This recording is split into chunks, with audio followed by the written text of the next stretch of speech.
Some people must live in great spaces, where the sky goes on forever, where everyone must bend to the land, where to hunt, to fish, to sleep under that big sky aren't activities, but a way of life. It was between here and those mountains that Cheyenne and Crow battle took place. But I like it, it's very peaceful, huh? What was it like 100 years ago, 200 years ago? Oh, not much different. This was never forested. This is the dry side of the river because the primary winds come from the west. Rain tends to blow over here. That brings the snow to the mountains. Legendary writer and poet Jim Harrison is one of those people. And this is his home.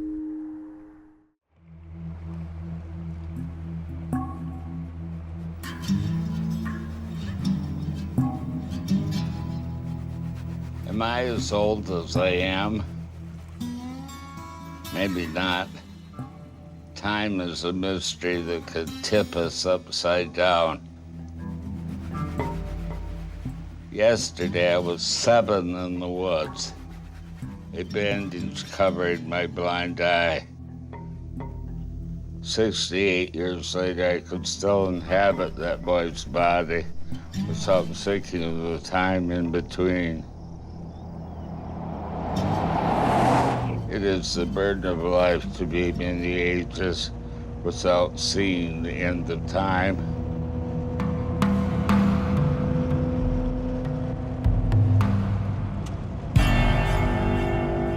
Next time you turn off a news cycle filled with shouting bobbleheads, convinced that America is devolving into a moronic inferno, questioning the greatness of your nation, maybe you should come here.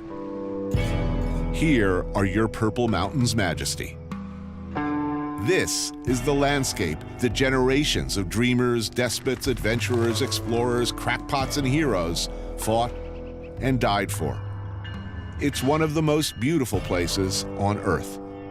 There is no place like it. Montana. Many have come to claim their peace over the years, but before the prospectors and explorers, there were the Plains Indians. The Absaraka have been master horsemen since they adopted Spanish-introduced Mustangs in the 18th century. General Blackjack Pershing, he called the Native Americans the centaurs of the plains. Better known as the Crow, they were once part of the larger Hidatsa tribe. Centuries ago, they split off on their own and wandered or were pushed by conflict with the Blackfeet, Cheyenne, and Dakota until settling here in the Yellowstone River Valley. That horse became everything to our people. Kennard Reelbird grew up ranching and raising horses here at Medicine Tail Coulee, which happens to be the exact spot where General George Custer had the worst day of his life. Kennard raises horses for rodeo, for riding, and for this, Indian relay racing. The athletic ability on them kids are just amazing. The competition is intense. They travel all over to compete at this collarbone-smashing, skull-cracking, bone-snappingly dangerous sport. Former allies and former blood enemies alike. Required a lot of courage. I'll bet. And a high threshold for pain. It's representative of warrior mentality. One rider, 3 horses. When they're lined up, gun goes off. It's like a spontaneous combustion. Top speed is around 40 miles an hour. And after each lap, the rider dismounts at full freaking gallop and leaps, hopefully, onto the next horse. Yes, it's as dangerous and difficult as it looks. The prizes at big events run into the thousands of dollars, but really, it's about bragging rights and pride. Being in motion, in rhythm, in time, and in one with that horse, we develop strength of character. And once they conquer that fear, that feeling of accomplishment is so great. When they walk back from that race, they have this sense of pride and self-worth is sky high. Now they've identified with their ancestors.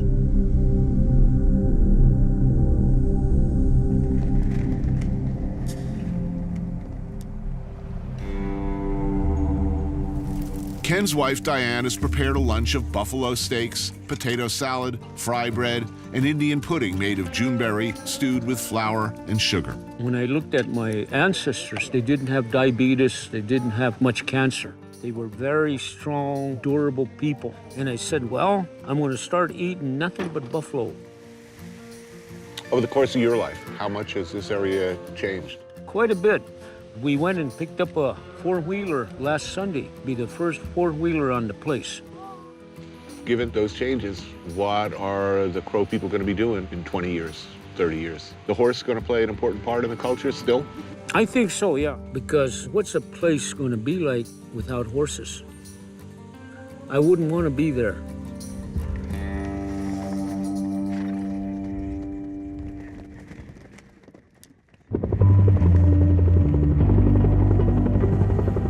Who owns this land? Can anyone really own it? Who gets to use it? These are big questions that cut across traditional ideological lines out here, where they have real meaning, not theoretical meaning. All this belongs to one man, this guy, Bill Gault. Okay, we're about a half mile from the confluence of Rock Creek and the Smith River. Gault Ranch is 100,000 acres of grazing land, mountains, cliffs, and valleys. There's also some of the best trout fishing on the planet. Bill, the water level on the creek looks good. This is Bill's friend, the author and journalist David McCumber. They disagree on land use, a major issue. Remember when you could do that and still be friends? Lee Kinsey is a professional outfitter who Bill leases some areas of his property to for fishing. All this to outwit a fish. I know. It's amazing. All right, go ahead. Stop that tip high. Put that thing straight up in the air. Good, perfect. Bill's a fifth-generation Montanan whose principal business is raising cattle. He's no weekend cowboy. This is work, and he pays a lot of attention to his land. And a big issue for him, for just about everybody around here, is the 1985 Stream Access Law. Anybody that could access a stream via a public means could in fact use the stream, even if it was on private ground, as long as they stayed within the ordinary high water mark of the stream. Widely heralded by sportsmen and outdoor enthusiasts, the law did not go down well with landowners like Bill. Oh, got him. Something took a bite. Yep. He's still got a fish right in there, too. Oh, I see him. Perfect. Hoop set, set. Whoa! The fish of the day. Nice brownie. All right. Woo! Beautiful thing. That's pretty. But I will not eat you today, my friend. Not today. For lunch, a modest protein-centric repast of steak, a Wagyu Angus hybrid bred and raised right here on Bill's ranch. There's the marbling on a Wagyu steak. That's what makes them good. Oh, that's nice. And it's pretty damn tasty, I can tell you. So you hold an opposing view, is that correct, on access? The idea behind the stream access law, that if you stay in the water, it's public. I agree with that concept. But where do you draw the line for private property rights? State were to pass a law that your restroom was public because the public needed it in your house. Right. But just because this isn't my backyard doesn't mean it's any less mine than your toilet is yours. We still pay taxes on every foot of it. I'm an old school lefty, but I gotta say, I kind of completely understand the property owner's point of view here. There'd be no ambiguity in my feeling if I'd inherited this land, it had been in my family for generations, and I looked around at it and wanted to keep it like it is. If I were to go to a bar in town, and I would ask, how do you feel about this issue? Where would it break? What would most people You're say? a fisherman or a landowner? Clearly divided right down the middle.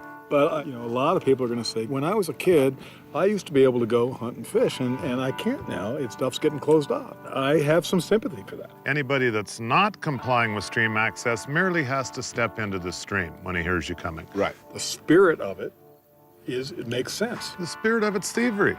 We own it and they took it, and that's not stealing it without compensation. I think it's still here. This is about being a good neighbor, right? Yeah. I mean, so if people ask nicely more often than not, you're gonna say yes? We do. Used to be, before stream access, we seldom required somebody to have permission if they just behaved themselves. After stream access is when the outfitters came into the world. Not because we wanted to make money, but we wanted somebody there patrolling and policing it. The outfitters take care of it. A small stream like this can only take so much pressure. It really can. And so we try to manage it, fish it responsibly. And if somebody wants to walk all the way from the Smith 5 miles up to here and do it legally, I say all the more power to them. That's what I'm saying.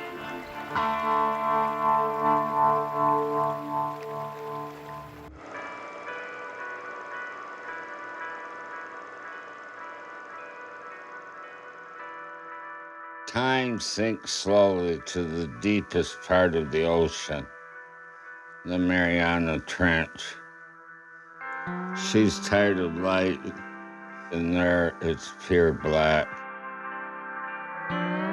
They say that Butte is a mile high and a mile deep, and to get an idea of what they mean, you've got to go down deep into the hill. An intricate warren of tunnels riddled through the rock and soil that lay beneath the city was flooded forever by water and darkness. The Orphan Boy Mine is one of the few remaining hard rock mines in the city. Today it serves as a training facility for the Montana Tech School of Mines and Engineering. There's 5 generations of mining here. In order to survive and provide the resources for America, these people were super skillful. Jim Keene is a state senator and labor advocate who grew up working the mines of Butte. How many miles of tunnel under Butte total? 10,000 miles of tunnels. 10,000 miles. And I Like figured, this. Like this, only smaller usually.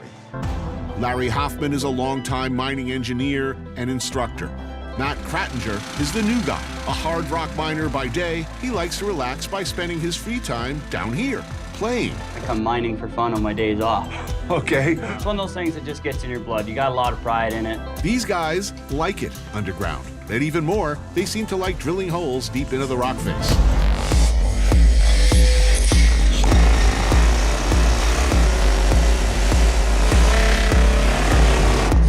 You want to drill?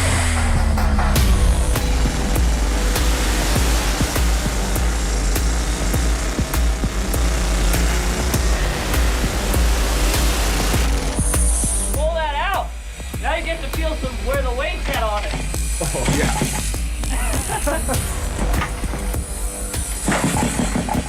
Cool. You do that several hundred times a day. No. It gets good. Sweet.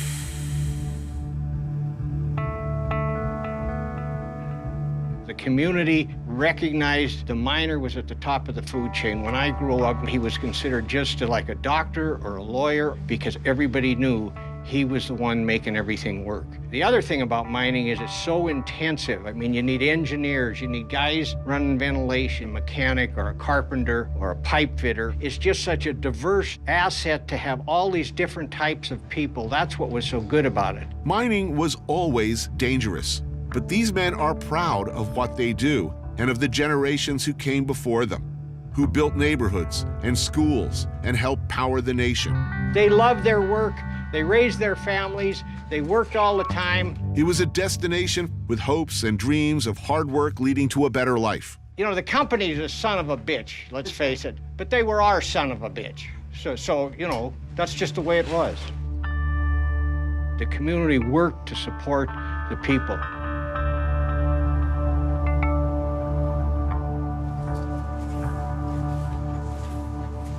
Here's the fun part. Cool. Well, how many holes do you usually drill Oh. to make a round? Between 20 and 30. What is a round? This pattern has to be drilled out. And every time you advance the face, that is a round. You drill it, you load it, you blast it, you muck it, you bolt it, you drill it again. And that's a cycle. We're in the loading process right here. They call collar priming or top priming this hole. Split, still away. Back in the day, it was dynamite. But in the 60s, they started switching over to this stuff, ANFO, ammonium nitrate, and fuel oil.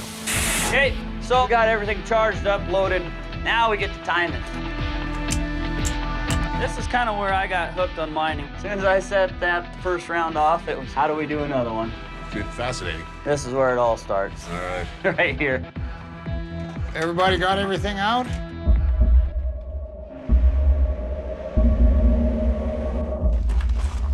Four seconds of silence. All right, everybody's good? Everybody's ready? Yep. All right. Fire in the hole!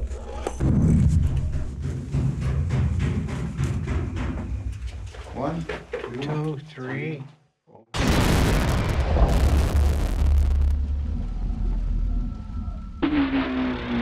That's deep. Welcome to mining. That's deeply satisfying. Oh yeah. Very cool. Can we see the smoke? What is that, vented out? Yeah, the smoke will start moving towards us. You gotta get in the smoke. Oh yeah. Smells like victory. This is the smell of mining. We'll see if it all works as planned. That shockwave is awesome. Isn't it? Yeah. This is like being an astronaut right now. You're gonna go in there and you're gonna be the first person in the world to see what you're seeing. Right. Did you break it? Yeah. Nice, huh? Happy with your work? I'm very happy with it. Everything came out just the way it should. Well, that's another 6-foot advance. And that is around. Beautiful thing. Yes, it is. I fell in love with the dark and the blowing things up and the people. The people's a big thing. You meet some of the most interesting people.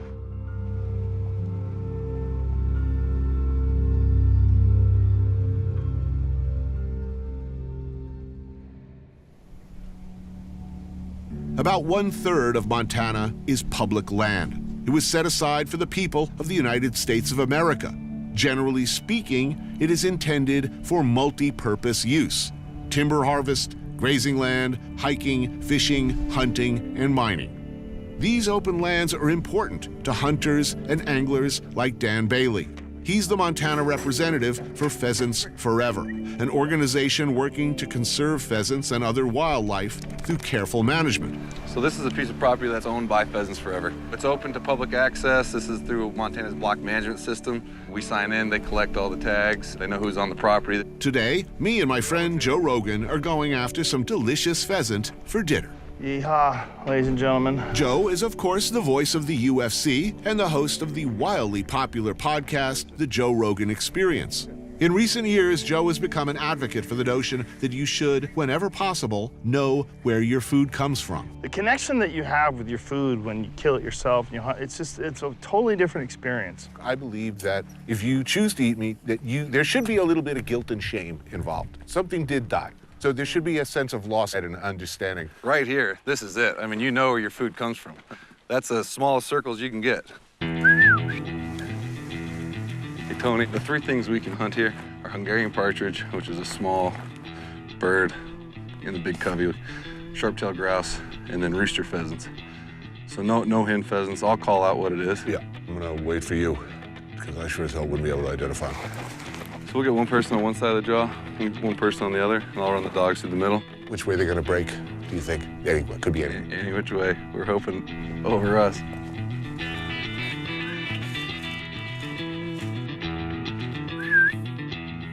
Hen, hen, hen, hen, hen, hen, hen. What happens if you accidentally shoot a hen? You get in trouble? For yourself. You've heard about the walk of shame? So you have a split second to determine whether it's a shootable thing. Okay, well, we're counting on you.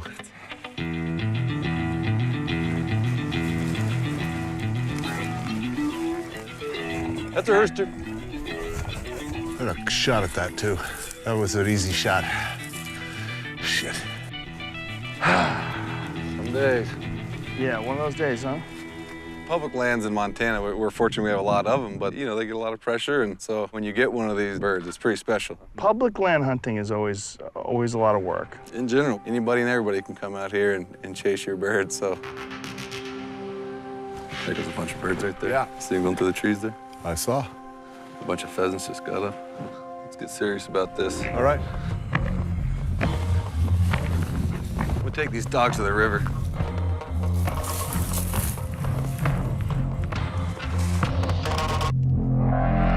Rooster! Oh, nice shot. Denver! Gotta get up on that bank. Who got it? Anthony got it. Nice. I missed that one over here. Good boy. Come, bring it here. Come on. Good boy. Come on, Junger. Nice shot. Thank you. Bring it here. Come on. Drop. There you go. Montana rooster. Good eating. Bird. All right, man. Start plucking. With one in the bag, we meet up with the rest of our party to cook and drink and eat. Lan Tawney is a 5th-generation Montanan and an active conservationist. Hal Herring is a journalist for Field and Stream. The pheasant is cooked 2 ways: marinated in soy and fish sauce, sriracha and lime, browned in butter, and buffaloed like chicken wings, or dredged in flour and Cajun spice, sautéed with garlic and brandy, then braised a bit with stock and wild mushrooms. Collard greens and bacon as a side serve as a nice cleanse. Man, these greens are good. And the bird's delicious. Oh, yeah. Man, amazing day. Eating it today. It was beautiful today. Why should people in New York or San Francisco who've never hunted, in what way does your access to hunting ground impact on this nation in a positive way? Why should they care? Well, it's not hunting ground. It's public ground. It's owned by the people of the United States of America. And I just see our country, it's very nuanced. And private property is bedrock. But public lands have worked. But you're talking big government stepping in and saying, we're taking all this land and we're going to protect it from exploitation by capitalists. Public land management is not perfect for anybody, but it's a path forward. It's not happening anywhere else in the world. And the reason that it came here is because we are such a great country. But as we move into the future, it's going to take everybody understanding how unique it is to America. To say that hunting and conservation are intertwined Is an absolute fact. It is an absolute fact, but it is a really painful admission that we are the masters of this environment, whether we like it or not.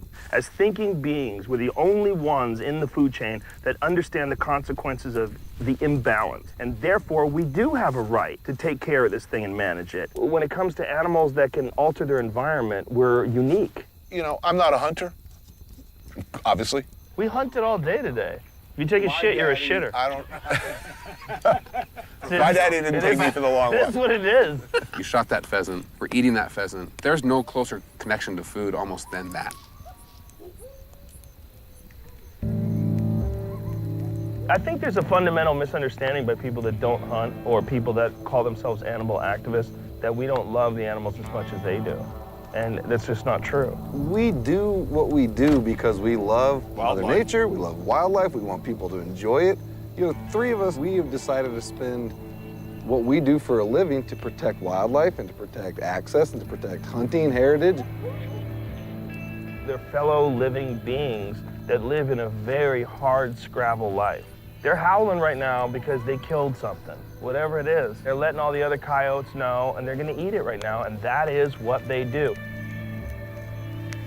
You know, if you ever been out on an open body of water where you're just surrounded by the ocean, or the desert, or here, actually, for that matter, right? You do begin to understand your place in the universe, meaning, at the end of the day, I'm not that different from that pheasant I shot today. We're all in it together. The elk and me and the wolves, what we do to the world, we do to ourselves. We're all in it together.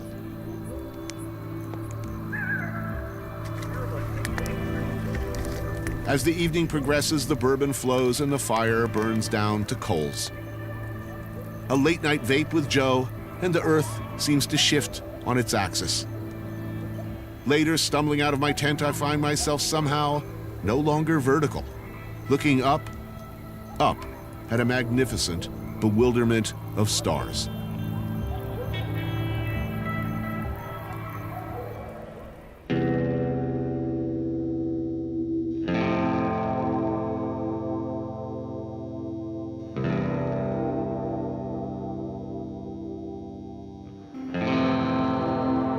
Livingston, Montana may be one of the prettiest and oddest towns in America.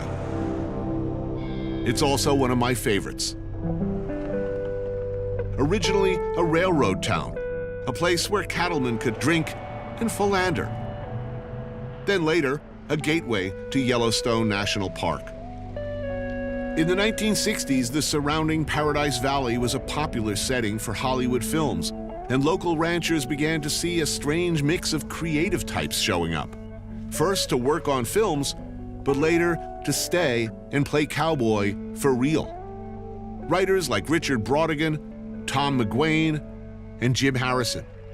Actors like Peter Fonda, Warren Oates, the notorious director Sam Peckinpah made Livingston their home.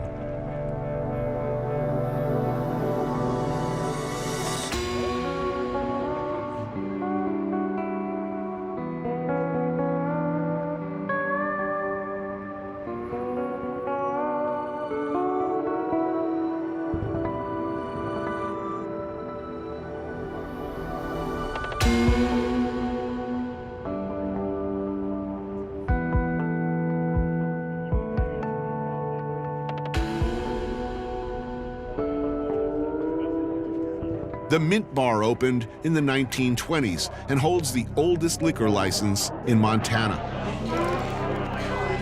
Railroad workers used to drink here. Everybody drank here. Look at that picture of the bar right there. Yeah, that picture is this building during Prohibition. It was a grocery store. My friend Dan Laren is a jack-of-all-trades native son, a hunter, fisherman, and a key figure in the life of the town. I mean, this is a rough and tumble railroad cattleman town, right? Yeah. Why did they put a railroad stop here? It was X far from Minneapolis and X far to Seattle. It was kind of middle ground, 700 miles that way, 700 miles that way. Right. Who would exemplify the qualities that a preponderance of Montanans would aspire to? The American Indian, the Plains Indian that lived here before white man, because it was a tough place to live. You know? When was the last time you walked outside and you looked at those mountains and you said, I possibly live in the most awesome place on earth? When was the last time that happened? I do. I never take this place for granted. Okay, it's one of the most beautiful places that I've been, and I like to enjoy the outdoors. Take my son hunting. Right. You know. You know that moment when an animal dies and they look at you and there's a look in their face, I always interpret it as, I'm very disappointed in you. Yeah, well, as an older hunter, I'm feeling more and more remorse for the animals that I kill. And that's why I use every part of the animal that I can. I have respect for that creature. I always felt like, look, whatever this thing I shot, I will treat it the way I would like to be treated. I mean, you're gonna shoot me. Please, don't just leave me there. Yeah, don't just rip my breasts out and throw my ass away. Yeah. That's a country music song right there. Don't rip my breasts out.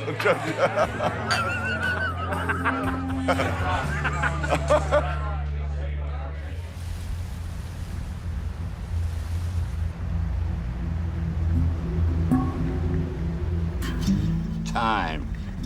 She prepared us drifting through our lives like clouds, riding her like the gentlest of horses.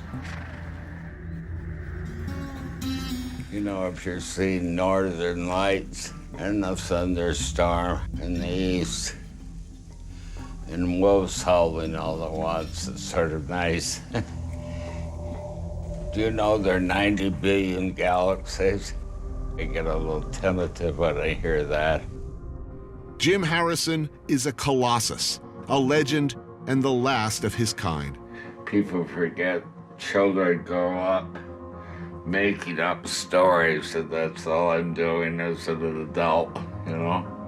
He is one of America's greatest poets.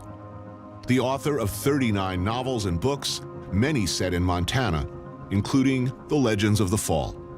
He's a screenwriter and gourmet. In his food memoir, The Raw and the Cooked, he chronicles many, many epic meals. He has lived a life that can only be imagined. Dan is his friend and confidant, and the two have for years hunted and fished together.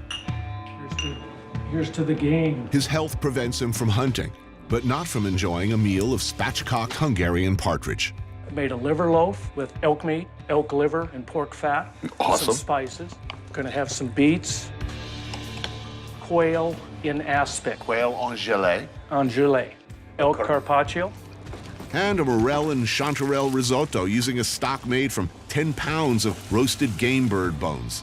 And smoked trout? Smoked trout, yeah. We caught these on the Bighorn. You know, this is my problem with Montana. All this primitive country-ass cooking that you local yokels do. Oh, and a risotto with wild mushrooms. It's awesome. Every time I come here, I say, are there others like you? Yeah, a few. That risotto is gorgeous. Excellent. Jimmy, you want to grab a hun right here? Okay, and a couple of morels. Is writing any way to make a living?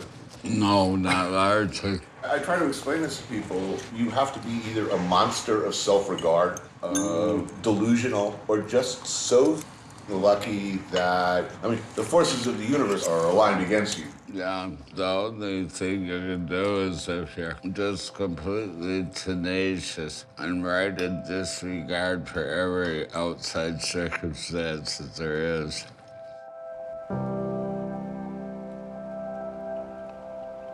Most people look in the mirror and say, you know, I'm getting old or something like that. But Shakespeare, the poet, said, devouring time, blood thou thy lion's paws. That's a little better, huh?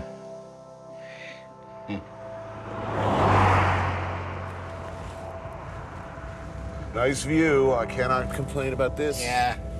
So what are you doing? Around half a year here and half a year in Arizona. Arizona. Real interesting culture. The ever-present Border Patrol, which I tease a lot. I'll be hunting and their Border Patrol plane flies over and I run under a tree like I'm hiding. And then their vehicles start swarming in. They say, Harrison, you asshole. I said, I'm trying to keep you on your toes.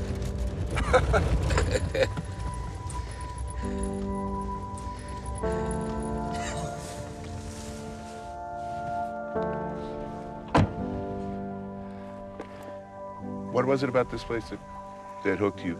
Well, I'm claustrophobic, acutely so. So Montana's about the best place you could live. You never feel hemmed in. Any direction you could go, miles and miles.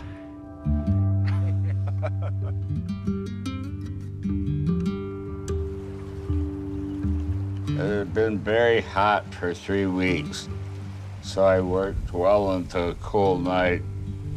When at 3 a.m. a big thunderstorm hit. The lightning was relentless 200 years ago when the Cheyenne from the east attacked the Absaroka in this valley. A group of the Cheyenne were Masom, the wolves of heaven, warriors who painted themselves solid yellow. I want to be a yellow wolf of heaven. They disappeared into the lightning.